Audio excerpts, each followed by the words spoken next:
Good morning all of you. मैं ममता मलिक आप सबका स्वागत करती हूँ ममता मलिक कॉमर्स क्लासेज में। देखो, हम पढ़ रहे हैं ह्यूमन रिसोर्सेज मैनेजमेंट, जिसके अंदर हम एक टॉपिक डिस्कस कर रहे थे HRP. HRP means human resources planning कर रहे थे हम लोग। तो उसका मीनिंग था कि आपको इन फ्यूचर्स में कितने एम्प्लॉयज़ की नीड होगी और एग्जिस्टिंग में आपके पास में कितने एम्प्लॉयज़ हैं, उस टाइम पे आपको कितने एम्प्लॉयज़ की सप्लाई आप प्रोवाइड कर पाओगे मैनेजमेंट को, जिसके अंदर आपकी इंटरनल और एक्सटर्नल दोनों फैक्टर्स होंगे और हमारी शॉर्टेज होगी या फिर हमारी सरप्लस होंगे एम्प्लॉयज़, उनको हम कैसे मैनेज करेंगे, वो सारी चीज़ें हम देख रहे थे। तो अब हम इसके अंदर पढ़ेंगे कि कौन से ऐसे फैक्टर हैं जो आपके डिमांड को और फोरकास्टिंग्स को, एचआर की जो डिमांड करेंगे हम इन फ्यूचर्स में, उसकी फोरकास्टिंग करते वक्त क्या चीज़ है जो कि अफेक्ट करेगी। मीन्स हमारे फ्यूचर्स में जितने एम्प्लॉयज़ की हमें नीड है, उस डिमांड को क्या क्या एम्प्लॉयज़ जो हैं वो अफेक्ट करेंगे। तो देखो, सबसे पहले जो एम्प्लॉयमेंट का ट्रेंड है वो भी अफेक्ट करेगा कि हमने कैसे एम्प्लॉयज प्रोवाइड कर रखे हैं ऑर्गेनाइजेशन को, परमानेंट हैं, टेम्परेरी हैं, वर्किंग आवर के बेसिस पे है या फिर टाइम के अकॉर्डिंग है या अकॉर्डिंग टू ए प्रोडक्टिविटी है। वो सारी चीज़ें इसके अंदर आपके इंक्लूड होती है। आपको रिप्लेसमेंट की नीड है क्या, कि इन फ्यूचर्स में जिस टाइप के आपको एम्प्लॉयमेंट की नीड है, डिमांड है, क्या उसके अकॉर्डिंग आपके एग्जिस्टिंग एम्प्लॉयज़ चल जाएंगे या फिर आपको उन एम्प्लॉयज़ को अदर एम्प्लॉयज़ के साथ में रिप्लेस करना चाहिए। आपके फ्यूचर्स में कितना काम करवाओगे आप, कितनी प्रोडक्टिविटी लेके आओगे, उसके अकॉर्डिंग भी आपको क्या चाहिए, नए एम्प्लॉयज़ की डिमांड आपकी अफेक्ट करेगी। जो आपके एम्प्लॉय हैं, एग्जिस्टिंग एम्प्लॉयज़, वो कितने एम्प्लॉय ऐसे हैं जो कि एब्सेंट रहते हैं, एब्सेंटिज्म उन लोगों का कितना रहता है on an average, according to our past experience we can check out. तो एब्सेंटिज्म चेकआउट करेंगे। हमारा इन फ्यूचर्स में जो हमारे बिजनेस है उसके एक्सपेंशंस के बढ़ने के, ग्रोथ होने के, वो कितने चांसेस हैं आपके, वो सब चीज़ें हम क्या करेंगे, चेकआउट करेंगे। तो ये सारे डिफरेंट डिफरेंट फैक्टर हैं जो कि हमारे इन फ्यूचर्स में जो एम्प्लॉयज़ की डिमांड होगी उसको ये अफेक्ट करते हैं आपका।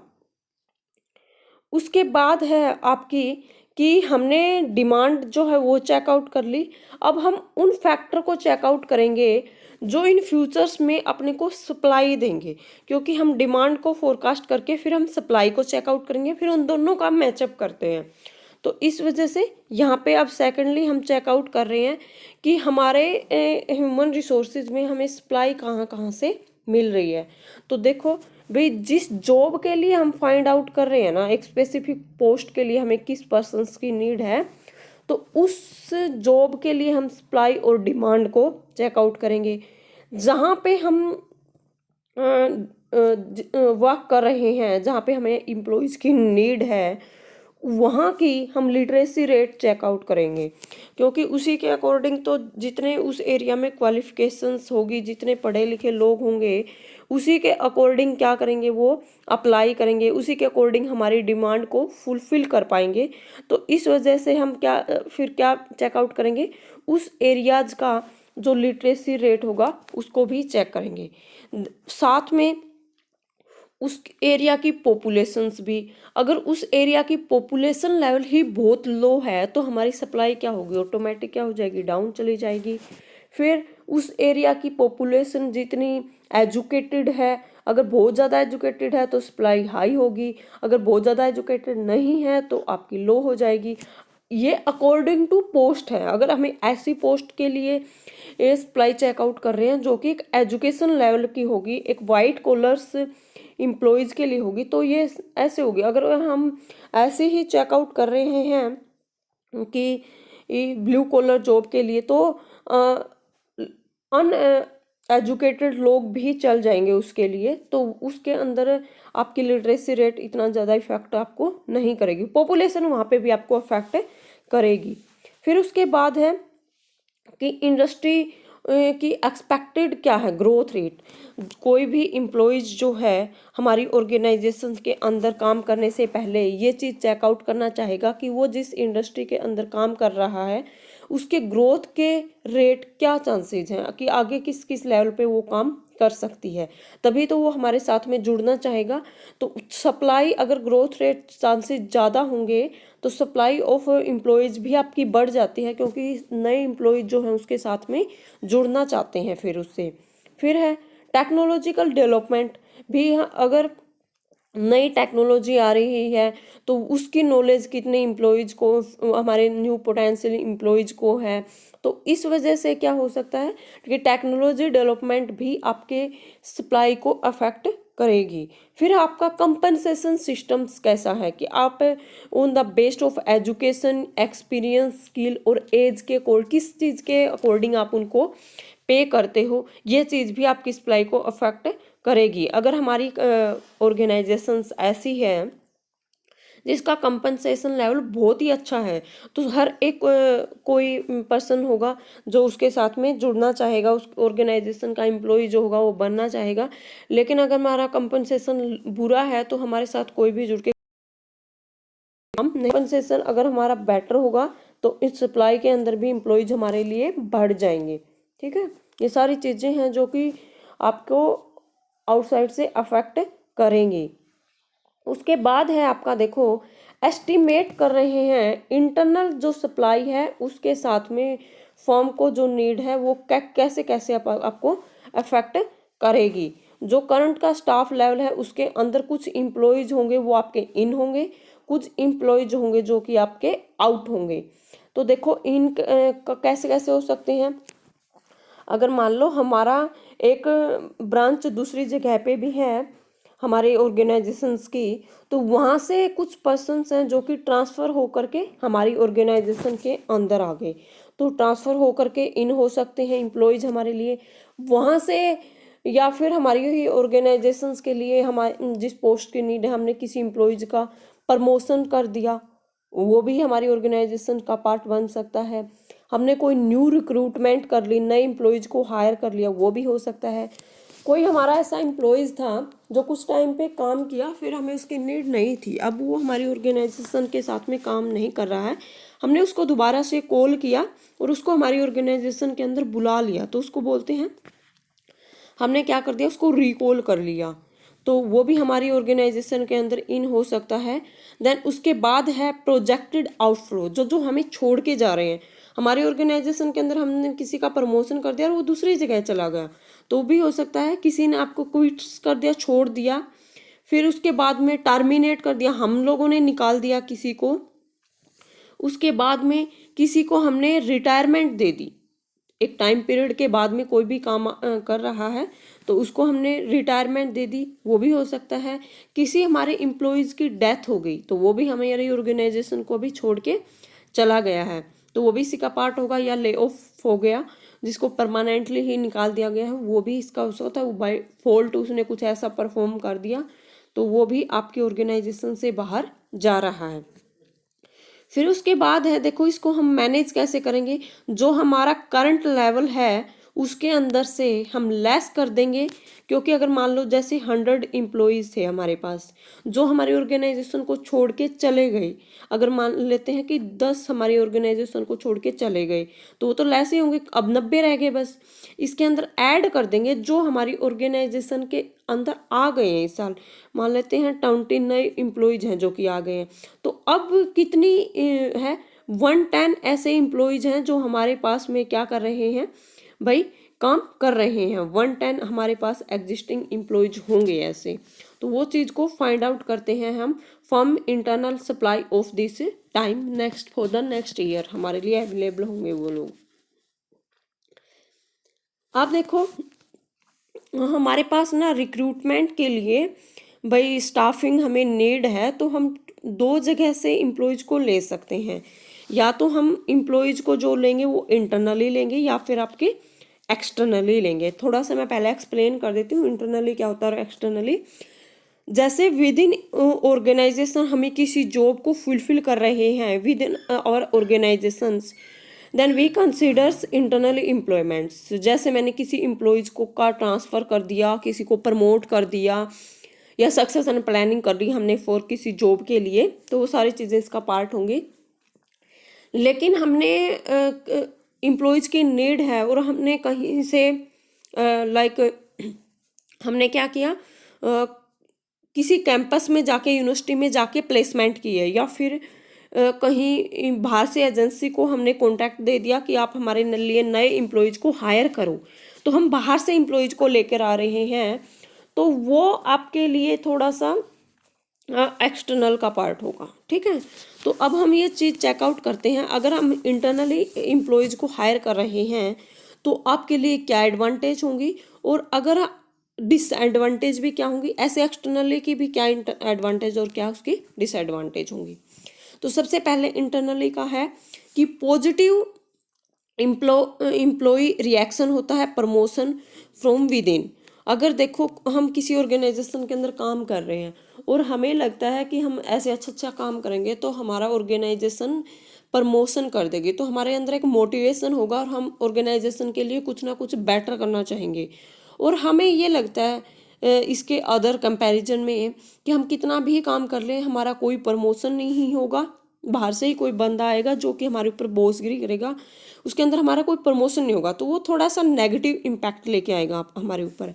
तो इस वजह से आपका इंटरनल जो होगा वो हमारे लिए एम्प्लॉयज़ के लिए, जो ऑर्गेनाइजेशन के अंदर काम कर रहे हैं, वो पॉजिटिव इम्पैक्ट डालता है उन लोगों के ऊपर। फिर उसके बाद में कि आपको उस एक स्पेसिफिक पोस्ट को फुलफिल करने के लिए कोई एम्प्लॉयज़ की नीड है, तो आपको विद इन ऑर्गेनाइजेशन ही लेना है, नंबर ऑफ एम्प्लॉयज़ बहुत ही कम है, तो आपके लिए वो क्विक मेथड होता है, उसके अंदर आइडेंटिफाई करना आपके लिए थोड़े से ही एप्लीकेंट होते हैं जो कि आपके लिए ईजी हो जाता है। और अगर आपके लिए कोई चीज़ ईजी है, थोड़े से ही बंदों में से फाइंड आउट करनी ही है, ज़्यादा मेहनत भी आपको नहीं करनी पड़ेगी, तो वो आपके लिए खर्चा भी कम करेगा। आपने ना ही कोई नई रिक्रूटमेंट करी, ना ही अपने एडवर्टाइजमेंट डाली, ना ही हायरिंग टीम को किया, इंटरव्यू वगैरह नहीं लिया, टेस्ट नहीं लिया, उसको नई ट्रेनिंग भी प्रोवाइड नहीं करनी पड़ी, तो बहुत सस्ता पड़ जाएगा आपके लिए। सस्ता भी पड़ रहा है, मैंने इतने सारे काम बताए आपको, वो नहीं करने पड़े, तो आपके लिए वो लेस टाइम रिक्वायरमेंट भी होता है और आपकी प्रोडक्टिविटी को वो फुलफिल भी कर देगा। अब इसके रिवर्स पढ़ते हैं हम कि इसके डिसएडवांटेज क्या हैं।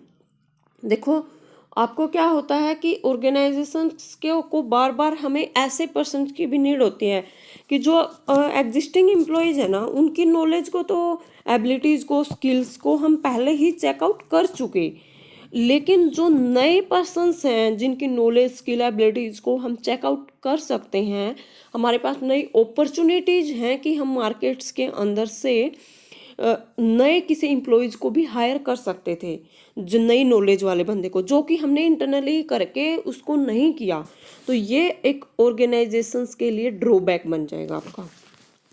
फिर भाई ये जो आपके मैनी प्रीपेचुअर करंट अंडर जो हैं आपके प्रेजेंटेशंस ऑफ माइनॉरिटीज और वुमेन्स, उनको कुछ एक ऐसे भी हैं, सबको तो आप प्रमोशन नहीं कर पाओगे ना, दूसरों के अंदर भी थोड़ा सा नेगेटिव इम्पैक्ट आ जाता है। एक साथ में थोड़े से ही ऑप्शन हुए ना, स्मॉल लेबर मार्केट ऑप्शन हुए आपके पास में, तो रिक्रूटमेंट के लिए कई बार हमारे पास मान लो एग्जिस्टिंग में सिर्फ 10 एम्प्लॉयज है और हमें नीड है भाई 20 की, तो एग्जिस्टिंग में हम कैसे उनको हायर कर पाएंगे, तो कुछ तो एक्सटर्नल भी हमें करने ही पड़ेंगे। तो और कुछ एक ऐसे काम है जैसे प्रमोशन कर दिया, कोई हो सकता है बाहर से हम बंदा लेके आते हैं ना, वो ऑलरेडी उस काम के लिए ट्रेंड होता, और हमने जिस बंदे को प्रमोशन किया है उसको ऐसा काम आता ही नहीं है, तो उसको ज़्यादा ट्रेनिंग प्रोवाइड करने की भी नीड हो जाती है। तो इस वजह से ये भी आपके लिए एज ए ड्रॉबैक काम कर जाता है। फिर उसके बाद है आपका कि एक्सटर्नल में क्या क्या होंगे। एक्सटर्नल एम्प्लॉयज हायर में वही सेम, एक तो आपको नई नॉलेज, स्किल, एबिलिटीज़ का पर्सन प्रोवाइड हो जाएगा। भाई आपके पास बहुत सारे ऑप्शन थे, उनमें से लार्जेस्ट नंबर ऑफ माइनॉरिटीज थे आपके पास में जिसके अंदर से आप बेस्ट वन को फाइंड आउट करोगे। ठीक है, जैसे कि ना वुमेन्स करती हैं कि है ना, बहुत सारे शॉपिंग के टाइम से मैं बहुत सारे ऑप्शंस में से वन बेस्ट फाइंड आउट को चूज करेंगी वो लोग। फिर उसके अंदर देखो लार्ज नंबर थे मार्केट्स के अंदर, आप जितने चाहो उतने ले सकते हो। एम्प्लॉयज़ को ट्रेनिंग प्रोवाइड की भी कम नीड होगी, क्योंकि हम जो बेस्ट होगा उसको ही फाइंड आउट करेंगे, और बेस्ट को ट्रेनिंग कम ही में भी काम चल जाएगा आपका। लेकिन जो हमारे एग्जिस्टिंग एम्प्लॉयज़ है ना, उनके ऊपर वो थोड़ा सा नेगेटिव इम्पैक्ट डालेगा कि हमारा तो प्रमोशन करते नहीं है, बाहर बाहर से लेते रहते हैं एम्प्लॉयज़ को। तो डिसएडवांटेज में जो इंटरनल एप्लीकेंट थे उनके ऊपर वो नेगेटिव इम्पैक्ट डाल देगा। साथ में कि आपको एडवर्टाइजमेंट डालनी पड़ेगी रिक्रूटमेंट के लिए, फिर सिलेक्शन के लिए टीम हायर करनी पड़ेगी, उनको टेस्ट इंटरव्यू बहुत सारे स्टेप होंगे, फिर उनको ट्रेनिंग प्रोवाइड करोगे, टाइम बहुत लग जाएगा इसके अंदर। तो ये टाइम कंज्यूमिंग भी होगा, साथ में एक्सपेंसिव भी होगा, इन सब चीज़ों पे आपके खर्चे भी आएंगे। और अगर आपको ये लग रहा है कि बहुत ही ज़्यादा प्रोडक्टिविटी लेनी थी, तो उसके लिए आपको बहुत टाइम उसके ऊपर इन्वेस्ट करना पड़ेगा। तो ये इसकी डिसएडवांटेज बन जाएंगे आपके लिए। फिर उसके बाद है कि हमें कंट्रोल करना चाहते हैं हम इवैल्यूएशंस का। कंट्रोल का मीनिंग बता देती हूँ मैं पहले आपको कि कंट्रोल का क्या होता है। सबसे पहले ना हम प्लान करते हैं, जैसे हमने प्लान किया, मान लो कि हम ना 100 यूनिट को सेल करेंगे, ये हमने प्लान बना लिया, इसके अकॉर्डिंग हमने स्ट्रैटेजी भी बना ली, उस स्ट्रैटेजी को फिर हम इम्प्लीमेंट करेंगे। हमने इम्प्लीमेंट भी किया, फिर उसके बाद हमने देखा कि हमारी एग्जिस्टिंग में जो हमने प्लान बनाया था उसके अकॉर्डिंग हमारी जो सेल हुई ना वो 110 हो गई, या फिर दो ऑप्शन हो सकते हैं, या फिर हमारी 90 हो गई। तो जैसा हमने एग्जीक्यूट किया था इसमें तो गैप आ गया, इसमें भी 10 का सरप्लस हो गई, यहाँ पे 10 जो है आपकी डिफिसिट हो गई। तो जैसा आपने प्लान किया था क्या एग्जिस्टिंग में एक्चुअल में वैसा आपका वर्क हुआ? कुछ सरप्लस होगा, डिफिसिट होगा, फिर उसके रीजन को फाइंड आउट करेंगे और उसको हम मैचअप करने की कोशिश करते हैं कंट्रोल के अंदर, कि हमने जैसा डिसाइड किया था और जैसा एक्चुअल में हुआ वो सेम होना चाहिए। कुछ गैप आ रहा है तो हम उसको मैच करने की कोशिश करेंगे, उसके रीजन को फाइंड आउट करेंगे और फिर दोबारा से डिसीजंस लेंगे। तो देखो, evaluation and control of the HRP, कुछ एचआर में डिफिसिट होंगे आपके और कुछ आपके लिए इस एज ए सरप्लस भी ये काम कर सकता है आपके लिए। अब देखो, अगर हमारे पास जो एम्प्लॉयज़ हैं, मान लो हमारे जितने की नीड थी, हमें नीड थी 100 एम्प्लॉयज़ की और हमारे पास 90 हैं, तो अब हमें 10 की और की नीड है। तो हम उस केस में क्या क्या स्टेप्स ले सकते हैं, हमारे पास क्या क्या ऑप्शंस और नए जो हैं वो आपके हो सकते हैं। आप उनको टेम्परेरी हायर कर सकते हो, भाई आपको जितने टाइम के लिए नीड है एम्प्लॉयज़ की उतने टाइम के लिए आप क्या कर लोगे, नए एम्प्लॉयज़ को टेम्परेरीली हायर कर लोगे कि आपको इतना इतना काम करना है, उसके बाद आप अपना हम नहीं रखेंगे। आप सब कॉन्ट्रैक्ट्स कर सकते हो। भाई हमने आपने क्या किया, किसी और जैसे हमारे हॉस्पिटल को नर्सेज की ज़रूरत है, तो हम क्या करेंगे, किसी ऑर्गेनाइजेशंस के जिसके पास में हैं ऑलरेडी नर्सेज, हम उसको बोलेंगे कि हमें 10 दिन के लिए 10-10 नीड हर रोज़ 10 नर्स की ज़रूरत होती है, तो आप उन हमें ये सप्लाई करते रहो। तो उसको बोल देते हैं सब कॉन्ट्रैक्ट्स, या फिर आपने कोई वर्क ही था स्पेसिफिक जो दूसरी पार्टीज को प्रोवाइड कर दिया, या फिर आपको परमानेंट एम्प्लॉयज़ की ही नीड है तो आप रिक्रूट और सिलेक्शन भी उनका कर सकते हो।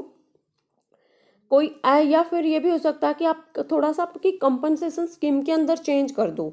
जैसे आप क्या करते थे कि है ना 10 आवर के लिए पे कर रहे थे एम्प्लॉयज़ को, तो आप ये बोल दो कि अगर कोई है ना 2 आवर एक्स्ट्रा काम करेगा तो हम है ना उसे ओवर टाइम पे कर देंगे। तो ऐसा भी आप कुछ चेंज कर सकते हो। आप हायरिंग कर सकते हो, पार्ट टाइम एम्प्लॉयज़ को भी आप कर सकते हो। रिकॉल कर सकते हो कि आपके कोई ऐसा एम्प्लॉयज़ था जिसको आपने पहले टेम्परेली हायर किया था, वो आप अब के ऑर्गेनाइजेशन में नहीं, आप उसको दोबारा बुला सकते हो, रिकॉल कर सकते हो उसको। एक टर्म होता है पोचिंग। देखो पोचिंग के अंदर क्या होता है, ये थोड़ा सा ना हायर लेवल्स के लिए हम यूज करते हैं कि अगर मान लो जैसे दो ऑर्गेनाइजेशन है ए और बी के अंदर है ना, ए को लग रहा है कि बी के अंदर एक ऐसा एम्प्लॉयज़ है एक्स नाम का जो कि बहुत अच्छा है और उस एम्प्लॉयज़ की हमें नीड है, तो हम क्या करेंगे, बी ऑर्गेनाइजेशन जितना उस इम्प्लॉयज़ को पे कर रही है उससे हाईएस्ट पे करके वहाँ से उठा लेंगे उस इम्प्लॉयज़ को।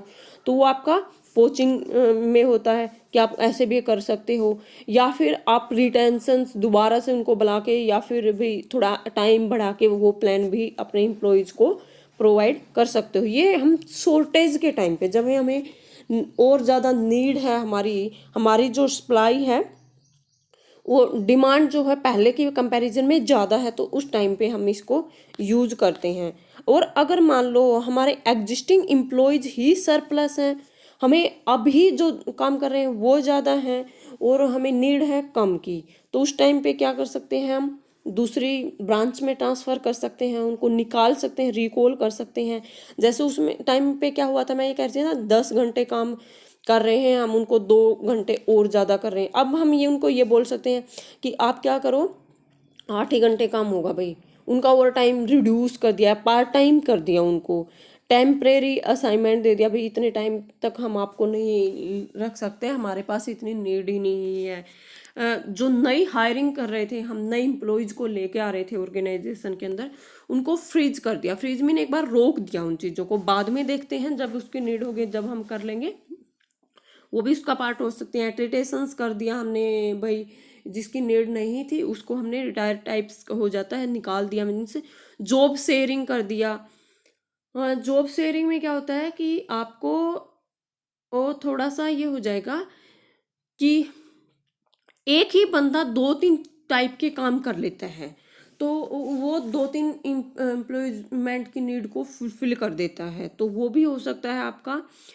एक आपने रिट्रेच कर दिया कि आपको क्या होता है, ऑर्गेनाइजेशन के अंदर एम्प्लॉयज एक्सेस हैं लेकिन इतने की नीड नहीं है, तो हमने क्या कर दिया, छटनी करना स्टार्ट कर देते हैं हम कि 10 हमारे पास सेल्समैन है तो उनमें से 8 ही रखेंगे, 2 को निकाल देते हैं हम। हमारी ऑर्गेनाइजेशन उनको थोड़ा बहुत पे कर देती है, भाई विद इन 1 मंथ का पे कर दिया कि आप विद इन 1 मंथ आप कहीं अदर ऑर्गेनाइजेशन के अंदर अपनी जॉब को फाइंड आउट कर सकते हो। या फिर हमने उनको कहीं बाहर भेज दिया, आउट ऑफ प्लेसमेंट कर दिया, या फिर किसी को हो सकता है हमने परमानेंट ही निकाल दिया, या वॉलंटरी रिटायरमेंट दे दिया। कि एक्चुअली क्या होता है कि अगर मान लो देखो, वैसे तो आपकी किसी की सर्विस मान लो 58 पे रिटायरमेंट होना है और वो पर्सन्स है 55 का, हम उसको बोल देंगे कि एक्चुअली ऑर्गेनाइजेशंस के अंदर आपकी अभी इतनी नीड नहीं है, एक्सेस है एम्प्लॉयज़, तो आप क्या करो, वॉलंटरी रिटायरमेंट ले लो, आपको रिटायरमेंट के बेनिफिट्स जो होंगे वो हम पे कर देते हैं। वॉलंटरी रिटायरमेंट दे दिया, जो आपके प्लान्स हैं उनको कम कर दिया, डाउन साइजिंग कर दिया, रीलोकेशंस कर दिया। ये सारी चीज़ें ही ऐसी हैं जो हमारी एग्जिस्टिंग एम्प्लॉयज़ होंगे उनको कम करते जाएंगे हम, क्योंकि हमारे पास एम्प्लॉयज़ की सप्लाई ज़्यादा है और नीड कम है, तो हमें कम करने हैं एम्प्लॉयज़ को। फिर आता है कि आप अगर ह्यूमन रिसोर्सेज प्लानिंग कर रहे हो तो उसमें क्या क्या दिक्कतें, क्या क्या आती हैं, बैरियर्स क्या क्या आते हैं। हम सबसे पहले फ्यूचर के लिए फोरकास्टिंग कर रहे हैं।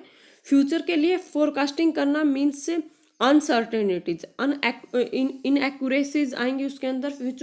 फ्यूचर में सब कुछ फिक्स नहीं है तो हम पूरा फोरकास्ट उसको नहीं कर पाएंगे। प्लस में हम हर एक फैक्टर को एनालाइज करेंगे, टाइम भी लेगा, कॉस्ट भी लेगा, वो सारी चीज़ें, तो वो हमारे एक बैरियर का पार्ट बन जाएंगे। फॉर फ्यूचर फोरकास्टिंग हमें टाइम कंज्यूमिंग होगा, वो हर एक फैक्टर को एनालाइज करेंगे तो वो फ्री में नहीं होगा, उसके लिए कुछ ना कुछ हमें कॉस्ट जो है वो पे करनी पड़ेगी।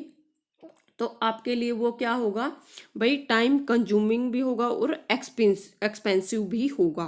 प्लस में हर एक फैक्टर को इन फ्यूचर्स में जैसा हमने फोरकास्ट किया है जरूरी नहीं है वो वैसा ही हो, अनसर्टेनिटीज और इनएक्यूरेसीज आपकी आती रहेंगी, तो ये भी आपके बैरियर का काम करेगा। फिर आपका भाई, आप एक स्टेप टू स्टेप ही फॉलो कर पाओगे, कुछ फाइनेंशियल पॉइंट भी होंगे जो आपको ध्यान में रखने हैं, तो उसकी वजह से भी आपको फोरकास्टिंग करने में कुछ प्रॉब्लम हो सकती है। नॉन इन्वॉल्वमेंट हो सकती है। ऑपरेटिंग मैनेजर्स ऐसे हैं आपके जो वर्किंग कर रहे हैं, वो उनको हम इन्वॉल्व ही नहीं कर रहे। हायर लेवल पे हम फोरकास्टिंग कर रहे हैं तो हर एक पॉइंट जरूरी नहीं है हायर लेवल को पता हो, ऑपरेटिंग लेवल वालों का भी इन्वॉल्वमेंट जरूर होता है और वो इतना इन्वॉल्वमेंट नहीं करते, तो इस वजह से भी हो सकता है आपको बैरियर का सामना करना पड़ेगा। कई बार कुछ एक इन्फॉर्मेशन, जैसे हमारे पास मार्केट की पूरी इन्फॉर्मेशन नहीं है, हमारी ऑर्गेनाइजेशन की पूरी नहीं है, इनएडुकेट इन्फॉर्मेशन सिस्टम होने की वजह से भी आपका बैरियर्स का ही काम करेगा। ट्रेड यूनियन बनी हुई है, हमारे एम्प्लॉयज़ की यूनियन है, जो कि हमारे फैक्टर्स को अफेक्ट करेगी, वो भी एज ए बैरियर आपको काम करेगा। जो एम्प्लॉयर और एम्प्लॉयज़ है ना, उनके बीच में कैसा रिलेशंस है, कैसा रजिस्टेंस है, वो चीज़ें भी आपके लिए बैरियर का ही काम करती है, अगर वो बेटर आपके पास नहीं है तो। उसके बाद है, देखो एचआरपी जो है उसके डिफरेंट डिफरेंट लेवल हैं कि वो कौन से लेवल्स पे होती है। नेशनल लेवल पे होती है आपकी, सेक्टर लेवल पे होती है भाई, एग्रीकल्चर, इंडस्ट्री, सर्विसेज सेक्टर में हो गया आपका, एजुकेशन सेक्टर, बहुत सारे सेक्टर हैं, उनके अकॉर्डिंग भी हम एचआरपीज करते हैं। इंडस्ट्री के अकॉर्डिंग भी इंजीनियरिंग में है, कंज्यूमर गुड्स में है, आपकी टेक्सटाइल्स में है, तो बहुत सारे ऐसे हैं, सीमेंट में है, केमिकल्स में है, तो इन पे भी आप डिफरेंट डिफरेंट लेवल्स पे करते हैं। डिपार्टमेंट के अकॉर्डिंग भी करते हैं, मार्केटिंग डिपार्टमेंट में अदर से एचआरपीज होगा, फाइनेंशियल में अलग से होगा, प्रोडक्शन डिपार्टमेंट में होगा, तो अकॉर्डिंग टू डिपार्टमेंट भी होता है आपका। आपका जॉब का लेवल कैसा है, सेल्स एग्जीक्यूटिव चाहिए, हायर डिपार्टमेंट एग्जीक्यूटिव चाहिए, आपको किस टाइप का, आपको मार्केटिंग का पसंद चाहिए, फाइनेंस का चाहिए, जैसी जॉब है उसके अकॉर्डिंग भी आपका लेवल्स जो होगा एचआरपी का वो डिफरेंट डिफरेंट आपका होगा। थोड़ा और डिटेल से पढ़ लेते हैं इसको। देखो नेशनल लेवल पे जनरली जो होती है वो सेंट्रल गवर्नमेंट ही है जो आपके ह्यूमन रिसोर्सेज के लिए प्लान बनाती है, सारे रिसोर्सेज को एनालाइज करती है, वही उसकी डिमांड को और सप्लाईज की रिक्रूटमेंट को नेशनल लेवल पे ही चेकआउट करती है। फिर है सेक्टर लेवल में, सेंटर और स्टेट गवर्नमेंट दोनों ही मिलके प्लान बना सकती है आपको सेक्टर में, और इसके अंदर आप जैसे एग्रीकल्चर्स वगैरह के लिए उनकी नीड को सेटिस्फाइड करने के लिए दोनों गवर्नमेंट काम करती हैं, स्टेट और सेंटर गवर्नमेंट्स। इसके अंदर आपके इंडस्ट्री सेक्टर भी हो सकता है और सर्विस सेक्टर भी, दोनों को ही हम इंक्लूड इसके अंदर करते हैं। इंडस्ट्री सेक्टर्स में प्लानिंग जो होती है आपकी कि कितने मैन पावर्स की आपको नीड होगी, उसके अंदर engineering, heavy industries, paper industry, consumer goods industries, public utility industries, textiles, ये सारी इंक्लूड होते हैं। तो वो इंडस्ट्रीज की हायर अथॉरिटी जो होगी वो डिसाइड करती है कि उन्हें कितने ह्यूमन रिसोर्सेज मैन की नीड है फॉर और फ्यूचर्स। डिपार्टमेंट लेवल्स पे कैसे कैसे होता है कि हमें कितने सेल्समैन चाहिए, कितनी मार्केटिंग डिपार्टमेंट में, प्रोडक्शन डिपार्टमेंट में कितना प्रोडक्शन लेवल होगा, फाइनेंस डिपार्टमेंट में हमें कितना नीड है, ये भी हायर लेवल ही अथॉरिटी डिसाइड करती है according to manpower need cost particular department की, कंपनी की डिमांड कितनी होगी उस कंपनी की हायर अथॉरिटी उनको डिसाइड करती है। फिर उसके बाद आता है आपका कि जॉब लेवल कैसा है, कि आपकी कैसी जॉब है, उसके अकॉर्डिंग भी हम क्या करते हैं, डिसाइड करते हैं कि आप मार्केटिंग डिपार्टमेंट्स के एग्जीक्यूटिव हो, सेल्स एग्जीक्यूटिव हो, तो वो सारी चीज़ उसके अकॉर्डिंग फुलफिल होती हैं। तो वो प्लान जो बनाते हैं ह्यूमन रिसोर्सेज मैनेजमेंट का, within one department as a family member ही हम उन सबको डिसाइड कर लेते हैं। आज के लिए इतना ही करते हैं भाई, थैंक यू सो मच।